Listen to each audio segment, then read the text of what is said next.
Hello, everybody. This is Mayor Talbert. I'd like to share the State of the City 2025 with you. This was an address that I prepared for the Chamber of Commerce in June, and I thought it would be a really great idea to share it with the citizens of Easley so that you could see and hear how well your city is doing. So I'm going to share that with you now. And we will start with letting you know how honored I am to serve and how proud I am to call Easley home. This has been one of the greatest honors of my life. And as I'm in my second year now, I have to say, this journey has been filled with some challenges, but also some triumphs and lots of growth. And this past year has taught me more about our city and our people than I ever imagined. I am incredibly proud of all that we've accomplished together as a team, and I'm even more excited for the future that we're building side by side. Easley's best days are still ahead. And I have a quote here that I really appreciate from Coretta Scott King, and it talks about the greatness of a community and how that is most accurately measured by the compassionate actions of its members. And here on this first page, what I shared was a picture in the top right of two of our officers, first responders, that received awards this past year from the Pickens County Municipal Association, our firefighter of the year and our police officer of the year. And then on the bottom right are some of our firefighters that were awarded at a recent Pickens County Council meeting for their life-saving efforts that were experienced by members of the community when they were on a call. And it was a great honor to be there and watch these awards being given, and just a very proud moment for the city. Some other memorable moments for me are pictured here, and one of them is celebrating a centenarian, Mrs. Lucille Dillard, and her special 100th birthday. Mrs. Dillard is one of the Pickens County Meals on Wheels recipients that's on the city's route, and she had let us know several months in advance that she was going to be 100 and that she just loved our firefighters. So we gathered a group, and you can see here we have our finance director and our administrator, some of our fire chief, one of our police lieutenants, several firemen, and we brought some first response vehicles and balloons and a cake to celebrate Mrs. Dillard. And I think we scared the neighbors a little bit, but we had a good time, and she really enjoyed being celebrated. And then there on the right is meeting our Congresswoman Sherry Biggs, and that's with other members of the Chamber of Commerce. And that was special to be able to meet our representative and speak with her about important things to our community. I want to start with our court. This is our Easley Municipal Court team that you can see here. And that team consists of 8 people, staff of 8. We have our Chief Judge Snow. There's a part-time associate judge. We have a clerk of court. We have a court liaison manager, 2 part-time assistant judges, and 2 full-time court clerks.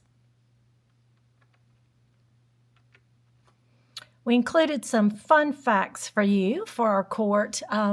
This is a court of limited jurisdiction. It handles criminal and traffic, with some of the potential dispositions being a fine, maybe they receive community service, jail, and conditional discharge if they qualify for it. And you can see here in 2024, we had 833 arrest warrants. There were 4,606 criminal and traffic cases filed in 2024. 4,400 of those were adjudicated in 2024. There was 2,172 bond hearings conducted. 434 jury trials were requested, but 605 were adjudicated in 2024. There were total fines and fees collected, as you see here, of $555,415.28. Now, retained by the city, you see an amount there of less than half. That's $200,331.30. And the balance, the difference in that includes restitution to victims, partial support of our victims advocate, and some refunds, with the remaining amount the assessment sent to the South Carolina State Treasurer. And that amount that was sent to the state last year was $290,906.62. So you can see our court's pretty busy, and they do quite a bit of work for the city. And then next, we'll look at our IT department. You can see the top left picture shows the guts of the city, as I call it. Our guts are in a closet, and that is where all of our systems and all of the city technical capability is stored. And there's our IT director, Jordan Anderson. Last year, we completed a citywide Windows 11 migration, and that was across all departments. That improved our system performance, it improved our security, and our compatibility with some modern applications. We also deployed an advanced network monitoring tool, and that enabled real-time traffic analysis. It enabled proactive threat detection across all of our buildings in the city. We launched a centralized asset inventory and a lifecycle management system for our equipment, our IT equipment, throughout the city, and that streamlined our budget and procurement. We provided hands-on cybersecurity workshops for city employees, and that focused on phishing detection and response protocols, and we were able to reduce our click-through rates in those simulations by over 75%, and that's a great security measure. That means that we're not affected by malware and ransomware as much as we could be. So reducing that by over 75% is a great thing. Developed and deployed a centralized log management system. That improves auditability, but it also improves our incident response readiness. It's a great streamline to get those incidents handled quickly and in an efficient manner. We developed NIST compliance for all municipal operations to further our security and our compliance with federal, state, and insurance regulations.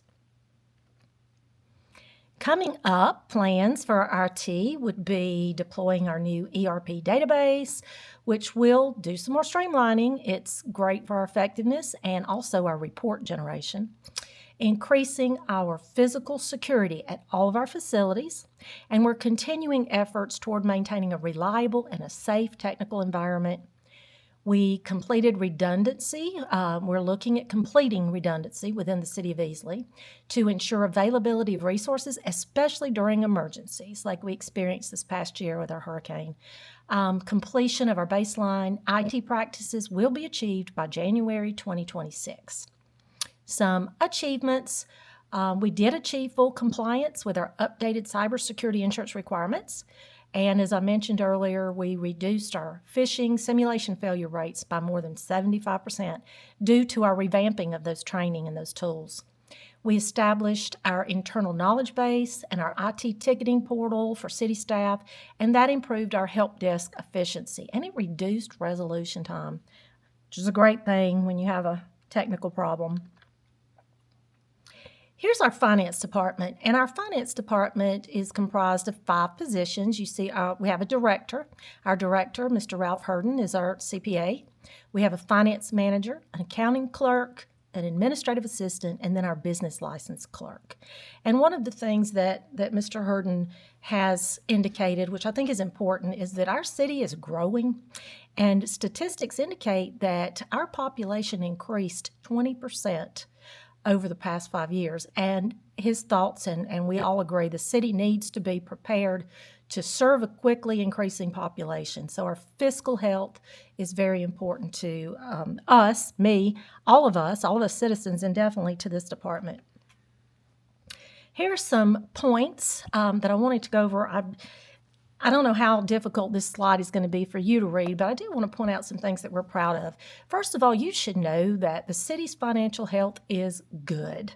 As of the end of fiscal year 2025, our estimated fund balance will be above $8 million, and only $3.5 million is required as a financial reserve. So that means that we're in great health.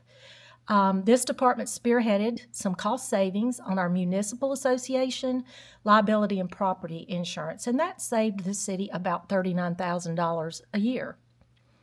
They did assist in establishing financing for and approval of our 100-foot ladder truck for the fire department. And of course, that's going to enhance our safety and our security of citizens. Increased collection efforts on hospitality tax, and that's resulted in a decrease in past due amounts.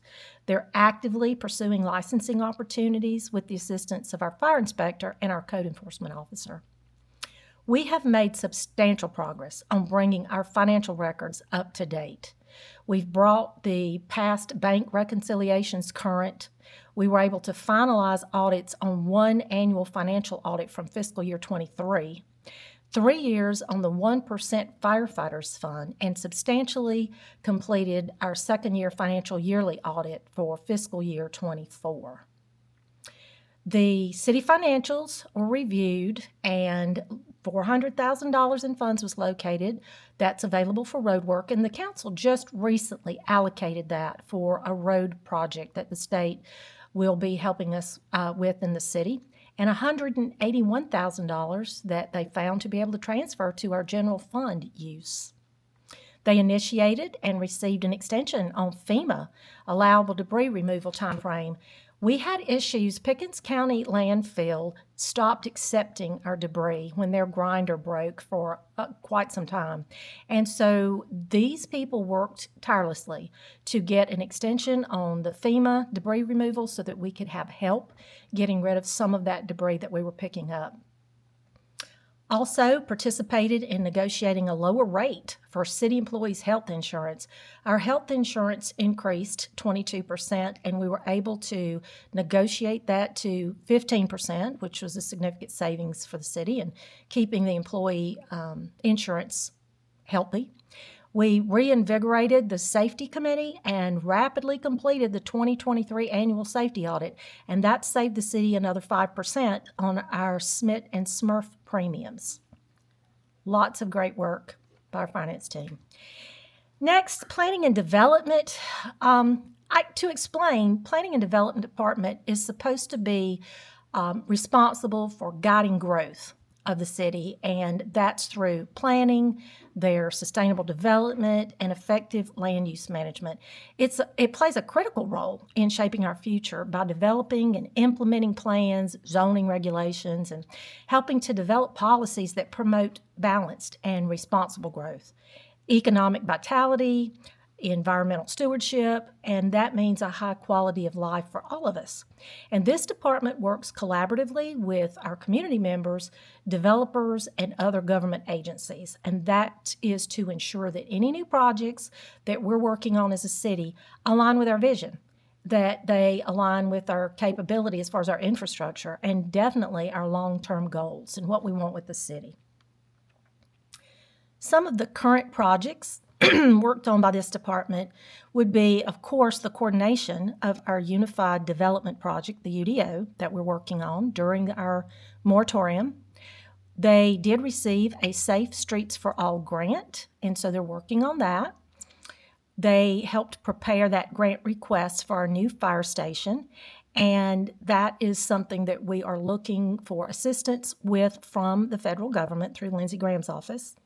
And they coordinate with all of our departments. You can see here the rec department, public works, police, fire, on all of the projects needed, renovations needed, and things needed for all of the different departments in the city. For example, with the rec department, the Haygood renovations, the Pope Field improvements, Brushy Creek Greenway, the parking lot over at Nally Brown. They've helped in the development of future projects like the all-inclusive playground we're all working on and future phases of our rec complex. With the police, their parking area back behind the law enforcement center, we're working on that, planning to extend and add city parking back there. We have a fire department driveway that needs repair. Of course, the Department of Public Works is working different repairs in our drainage systems, designs, any roadway construction they help review, and some preliminary intersection realignment schematics to sort of help make some of those more efficient and safe, and always speeding issues. Looking ahead, this department is looking toward adding a hiking or mountain bike trail, hopefully to coincide and go beside and along with our new fire department, if we receive that grant, maybe a botanical center. Also working on a bike lane routing for a master plan that will connect all the bike routes in the city. And then again, some connector roadways that will help alleviate some traffic congestion. You know, how we can connect different roads to sort of take some of the traffic off some of the major ones. And they're working on that, hopefully in the future. This is our Building and Codes Department, now fully staffed. We have a certified building official, Mr. Tor Elstrom, top left picture, and then our code enforcement officer, Anthony Brown, is top right. We have our inspector, our permit clerk. All of these fine people have reevaluated and increased our current fees to match those of the cities around us. And in reviewing and looking at responsible growth, we do want to be competitive with the cities around us, and that helps us be a little bit more responsible at making sure that our growth is normal and not explosive. So they've worked on that, implemented some code enforcement administrative fees, issued over 1,000 building permits in the moratorium. This is on building and projects that were pre-approved before this administration during COVID. Those are still working and building and require building permits. So that's in a moratorium. Pretty healthy. And then conducted nearly 5,000 building inspections and over 1,000 code enforcement cases to date. Parks and Recreation, and we are so proud that they've just completed a stellar job working with the World Series here. Some awards to note: we have 6 staff members in this department that have earned their professional certification or recognition in various Parks and Rec fields. 7 staff members are scheduled to complete their certifications by the end of the next fiscal year, and that continues this department's commitment to the professional growth and service excellence. And then our famous director, Ms. Chrisman Short, did receive the Distinguished Service Award for her service and her positive contributions to the Department of Parks and Rec and Tourism Management, and that was given to her at the PRTM 2025 Awards hosted at Clemson University. Here's some of the collaboration efforts from the Parks and Rec Department. Of course, we host the World Series in Easley, and that reinforces our position as a premier youth baseball destination. And that brings in a lot of tourism. It brings a lot of attention to our town and some economic impact. We're really proud of that. Also collaborated with the Easley Business Council to expand that downtown mural walk, and that enhances public art visibility and city pride. We launched the Adopt a Pot program in partnership with the City of Easley Beautification Committee, and we have fresh plantings with 12 participants selected from 62 applications. That was a lot of fun, and I think that the community is enjoying that, and those 12 participants are really having a good time with it. We partnered with Trees Upstate and Duke Energy to distribute 369 free trees to the community, and that promotes urban forestry and environmental awareness. Also exciting was installing that wheelchair accessible swing at Doodle Park in collaboration with the Youth Leadership Academy, and that expands inclusive play opportunities for the community and for families that need it. Some numbers of importance: we awarded 61 tournament-related sports tourism requests out of 109 that were requested, and that generates economic impact, and that elevates community engagement. The athletic division served 3,119 children in local league play across a range of all different sports and recreational programs. The administrative division of Parks and Rec hosted 14 interns from universities, school districts, and community partners such as the School District of Pickens County. And I'm especially proud of this high school engagement packet. It really affected me to see how, during my campaign, the youth became involved and were excited. And it was one of my goals to make sure that we could reach back out and include our youth in our city, to know that, they had a voice and they have a role in their city, and this city belongs to them. To invest, they can invest in their city. So we've initiated this high school engagement packet, and it offers our local students at Easley High School the opportunity to intern, they can job shadow, or they can volunteer with the city at any of our events or occasions.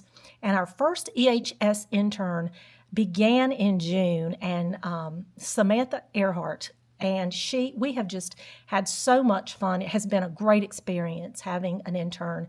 And we also have job shadowing coming up and several volunteers. In fact, we've engaged approximately 1,350 volunteers across all divisions, with more than 800 supporting the athletics division. Some of the Parks and Rec key maintenance and infrastructure projects are, of course, we mentioned the Nally Brown new restrooms. We have expanded and renovated the Pope Field restrooms and did that with a $36,000 plus grant, and that helped fund those improvements. We completed the asphalt resurfacing and our stormwater upgrades at Haygood Park. We secured a $47,000 grant to renovate the dog park, and I have heard lots of positive feedback about that. Citizens are really enjoying that. We refinished all 3 gymnasium floors, and including updates to our Larry Bagwell gym. We upgraded indoor recreation spaces for multi-use programming. The events division at Parks and Rec secured $99,856.22 in sponsorships, and that includes both the monetary and in-kind donations, and that supports our city-hosted events and our festivals. Some of the highlights from those events and festivals include our Christmas parade. We had the largest Christmas parade in a decade with 112 entries, and that just showcases our strong community and the participation of all the organizations in our community, and we did that with the assistance of the Easley Chamber of Commerce. Our Treats on the Street Halloween event drew over 7,000 attendees in 3 hours, and that made it one of our highest traffic events based on the per-hour ratio. We welcomed 126 vendors to our Spring Fling. We had a wide variety of local goods and services and family-friendly activities. Our egg drop that we had at J.B. Red Owens with the help of 5 Point Church featured 20,000 eggs. I think the kids had a blast. Our families had a blast with that. And we just recently reintroduced rides at the 4th of July celebration that were free to the public. And that's the first time that has been able to happen since COVID. Fun times in the city for families. This is Public Works, and I have nicknamed them Road Warriors because these are the people that keep our streets clean and repaired and functioning, and they are our heroes in the background. They have mulched in this last year. They've mulched on Market Square. They've installed over 150 cubic yards of mulch in the square, and then they've mulched around City Hall. The Robinall repair, the DPW, the Department of Public Works street crews, also in coordination with our stormwater manager, completed this drainage improvement on Robinall. That team cleared a catch basin that had been clogged for years. They utilized some pipe jetting equipment to locate an outfall, and when they identified it, they constructed a swell to restore that proper flow and ensure that that drainage system functioned as it was originally designed. Also, South 2nd sidewalk repair, street and landscape crews work collaboratively to repair some damaged sections of that sidewalk along South 2nd. Now, these efforts are part of a broader initiative aimed at enhancing the safety and visual appeal of the city streets. We plan to have additional sidewalk repairs in the future as part of that continued commitment to our infrastructure improvement. Inverness Way Drainage Project, in collaboration with Pipe Drainage Consultants and, of course, our city engineer. This was a long overdue project. It was a drainage improvement. It was very complex because it involved the installation of multiple catch basins, new piping, had to have a large head wall, and the relocation of several utilities. This success was made possible in part by the cooperation of the resident over there, Mr. Shields. She graciously granted the city an easement on her property to help get this improvement done. Cherokee Road, emergency repair. Our Public Works Department, in coordination with W.I. Martin, responded to repair culvert failure, and that was caused by Hurricane Helene, resulting in that collapse on that roadway. The culvert was replaced with a dual pipe system, and this system was designed to increase the hydraulic capacity, and that reduces the risk of future washouts. We hope we don't have another hurricane of that nature, but we wanted to make sure that it was ready if we did.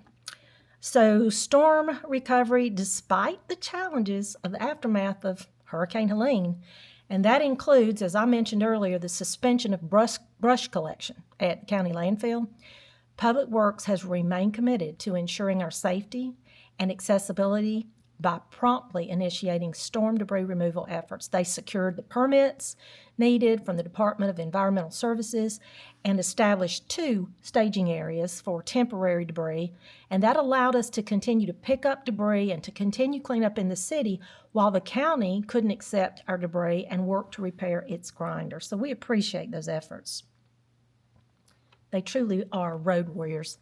Now, our Easley Police Department's another team of heroes. We have right now roughly 69 employees, consisting of mostly officers.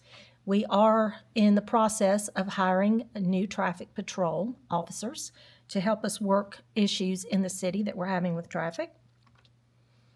Here's some fun facts, and this is an accumulation of some figures that are from July 1st of 24 through April the 30th, so not quite a year, but we were able to pull almost a year of total calls for service, which was 28,930 in that period. 2,911 crimes reported. You see here how many investigations were done for collisions, how many citations have been issued, warnings, 1,128 arrests, warrants, and orders of protection. It's a very busy, very much appreciated department. Their current areas of focus include enhanced technology.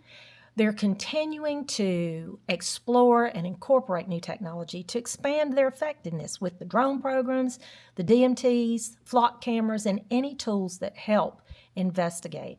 Our new training facility is going to be completed. There's 150 plus seats. It's a training room. It'll have state-of-the-art technology, and it will teach, and it hosts more advanced training classes at the police department, and it'll not only be utilized by our city, but it can be utilized by multiple jurisdictions. Focusing also on recruitment and retention. We're focusing resources on recruiting and retaining the best and the most qualified candidates for the position, keeping the cost to the city at a minimum, and we can do that by retaining intellectual knowledge and experience that we pour into our employees. Some of the accomplishments in the police department include our Captain Adam Green graduating from the prestigious FBI National Academy in Quantico, Virginia. This academy offers 10 weeks of advanced leadership training, and he is only the second officer in Easley's history to attend this academy, and he is the first in 20 years. We are very proud, so congratulations to Captain Adam Green. We have Officer Jeremy Jones, who was recognized by MAD, Mothers Against Drunk Driving, as the 2024 DUI Enforcer of the Year. Officer Jones made 101 DUI cases in 2024. That was outstanding, and we appreciate your service, Officer Jones. EPD was also recognized as a gold-level member of the South Carolina Department of Public Safety 2024 Target Zero Challenge. Congratulations, EPD, and well done. Here we have Officers Rackley and Interante. They received an accommodation at a recent council meeting. They were recognized for their actions in a recent call for service.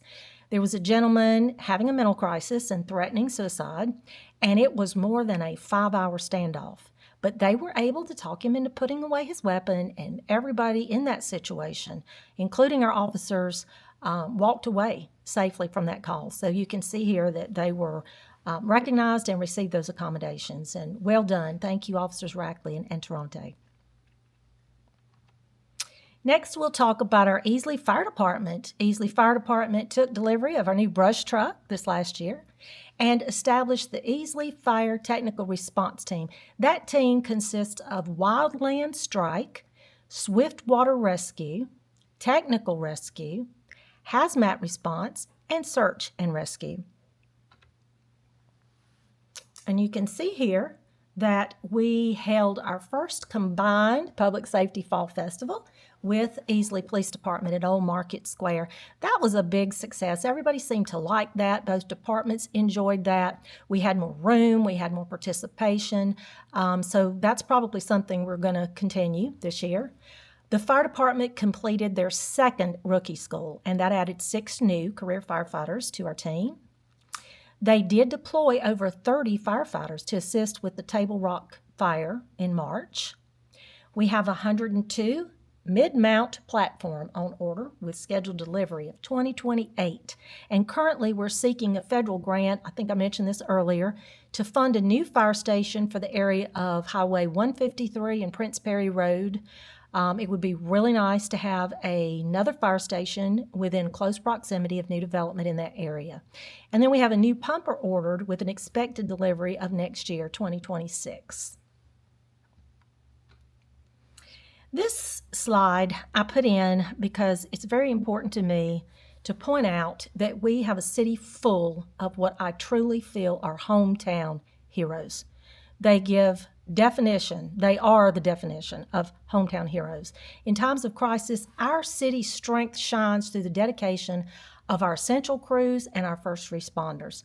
After this hurricane happened, our police, our fire, our Parks and Rec, public works teams, even the administration teams worked tirelessly to lead cleanup and recovery efforts. These heroes also extended their support to North Carolina, our neighbors to the north, and they aided in some critical drone recovery operations.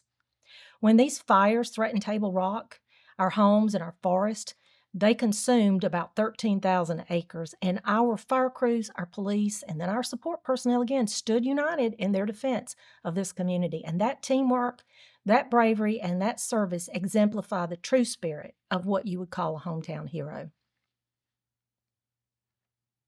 Here's some photographs from these instances. We have our road washout pictured here that our Department of Public Works worked on. We have our Parks and Rec team here clearing some of the debris and the fallout from the hurricane in Nally Brown. And then you see our firefighters and some scenes from that horrible fire that they worked so long and so hard to keep contained. True heroes. And finally, for my last screen, I just wanted to say, and the feeling that first of all, I love this picture because this, just looking up 123, you can see those mountains, you can see that water tower, you can see Highway 123. It does look like maybe we've had some cars photoshopped out. Normally 123 is much more crowded than that, but this to me is Easley. And our city's thriving, and it's not thriving because of big headlines. It's not thriving because of social media. It's real people doing real work with real passion and real purpose. From our first responders to the teachers in this city, from our city workers to our business owners in this city. Easley's powered by dedicated people who give their best every day. They love this city. So we need to be proud of the team. We need to be proud of each other, and as proud as we are to call Easley home. Our future is bright because we're building it together.